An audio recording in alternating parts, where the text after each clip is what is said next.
এক গ্লাস দুধের প্রতিদান। একবার এক দরিদ্র ছেলে অনেক ক্ষুধার্ত অবস্থায় এক গ্রামে ঘুরছিল খাবারের সন্ধানে। সে এক বাড়ির দরজায় গিয়ে খাবার চাইল।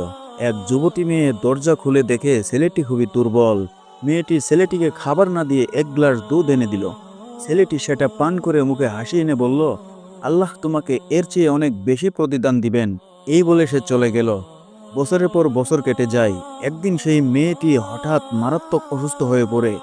স্থানীয় ডাক্তাররা কিছু করতে না পারায় তাকে শহরের একটি বড় হাসপাতালে পাঠানো হয়। সেই হাসপাতালের এক বিখ্যাত ডাক্তার তার চিকিৎসার দায়িত্ব নেন। তিনি মেয়েটির মুখ দেখে চিনতে পারেন এই সেই মেয়ে যিনি একদিন তাকে এক গ্লাস দুধ পান করতে দিয়েছিলেন। তিনি বিশেষ যত্ন নিয়ে মেয়েটিকে চিকিৎসা করান। কয়েক সপ্তাহ পর মেয়েটি পুরোপুরি সুস্থ হয়ে ওঠেন। কিছুদিন পরে হাসপাতালের বিল মেয়েটির কাছে পাঠানো হয়। মেয়েটি আশঙ্কা করেছিল যে বিলটা অনেক বড় হবে, কিন্তু বিলের খামের মধ্যে ছোট একটি কাগজে লেখা ছিল, এক গ্লাস দুধ দিয়েই তোমার পূর্ণ অর্থ পরিশোধ করা হয়েছে। এই গল্প থেকে আমরা শিক্ষা পাই, আল্লাহ কখনো কারো ছোট একটি ভালো কাজও বৃথা যেতে দেন না। আপনি যে কাজ করেন তা মানুষের চোখে ছোট হলেও আল্লাহর কাছে তা অনেক বড় হতে পারে।